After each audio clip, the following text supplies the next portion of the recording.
करेंगे नए गृह मंत्री की। जी हां, डिप्टी सीएम सम्राट चौधरी की अब हम लोग बात करने जा रहे हैं। विभाग की जिम्मेदारी उन्होंने संभाल ली है, गृह विभाग की, और जैसे ही उन्होंने ये जिम्मेदारी संभाली है, चुन चुन के माफिया का इलाज करने की उन्होंने बात कही है। सम्राट चौधरी ने बताया है कि हर जिले में एटीएस और एसटीएफ की यूनिट बनाया जा रहा है। 400 माफियाओं की लिस्ट तैयार की गई है जिनकी संपत्ति जब्त की जाएगी। चुन चुन कर माफिया का होगा इलाज, यह है सरकार का नया अंदाज। बिहार की नई एनडीए सरकार के नए गृह मंत्री सम्राट चौधरी ने गृह विभाग की जिम्मेदारी संभाल ली।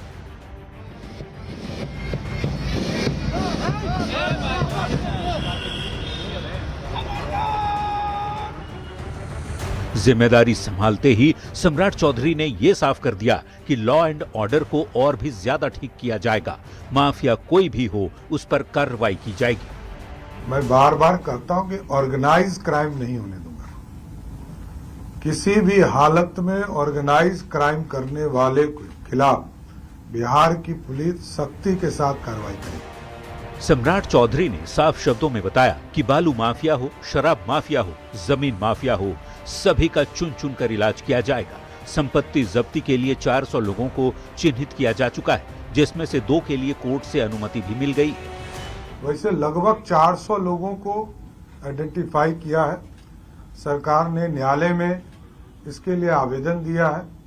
2 की सहमति मिल चुकी है और आगे सहमति मिलेगी तो सबके संपत्ति को जब्त करने का। 20 साल में पहली बार नीतीश कुमार ने गृह विभाग की जिम्मेदारी सहयोगी बीजेपी को दी है। अब तक लगातार मुख्यमंत्री के पास ही गृह विभाग था। बेहतर कानून व्यवस्था की वजह से सीएम नीतीश को सुशासन बाबू कहा गया। अब जबकि सम्राट चौधरी को गृह मंत्री बनाया गया है, ऐसे में उनके ऊपर कानून व्यवस्था को और ज्यादा बेहतर करने की चुनौती होगी। न्यूज़ 18 के लिए पटना से शैलेंद्र कुमार के साथ ब्यूरो रिपोर्ट।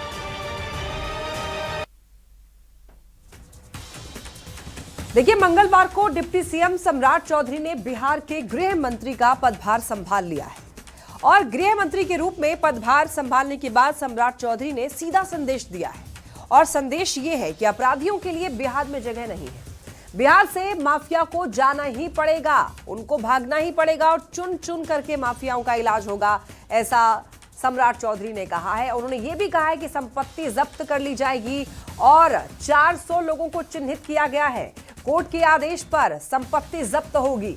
और ऐसे में आइए ये समझिए कि कानून व्यवस्था के लिए क्या क्या आखिर होने वाला है, यानी कि क्या रणनीतियां बनाई जा रही हैं।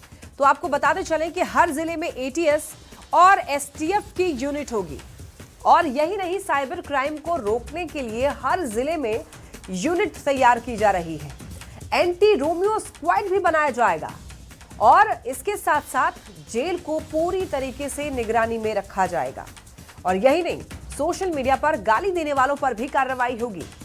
और आपको बता दें, सम्राट चौधरी को बहुत बड़ी जिम्मेदारी मिली है।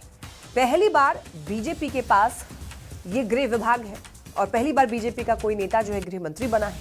पहली बार नीतीश कुमार ने गृह विभाग छोड़ा है और सम्राट चौधरी जो है वो खुद को साबित करने के लिए पूरी कोशिश करेंगे, पूरी जोर लगा देंगे।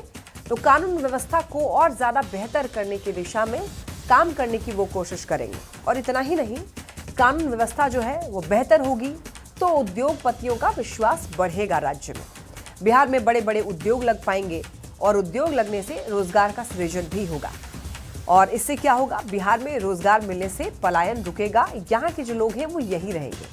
और इससे क्या कुछ फायदा होगा उसके बारे में अगर आपको बताएं तो ऐसा अगर हो गया तो देखिए क्या फायदा होने वाला है। बीजेपी बहुत ज्यादा मजबूत हो जाएगी, क्योंकि अगर सम्राट चौधरी बतौर गृह मंत्री अगर ये सारे काम करने में सक्षम होते हैं, सभी काम बहुत अच्छे तरीके से होने लगेगा, तो बीजेपी को लोग बहुत ज्यादा पसंद करेंगे और बीजेपी मजबूत होती चली जाएगी। ऐसा हुआ तो सम्राट चौधरी का कद भी बहुत बढ़ जाएगा। हम लोग इसकी बात बार बार कर रहे हैं कि अगर ये बदलाव जो सम्राट चौधरी सोच रहे हैं बतौर गृह मंत्री, तो काफी कुछ अच्छा राज्य के लिए होगा। चलिए बढ़ते हैं खबरों में।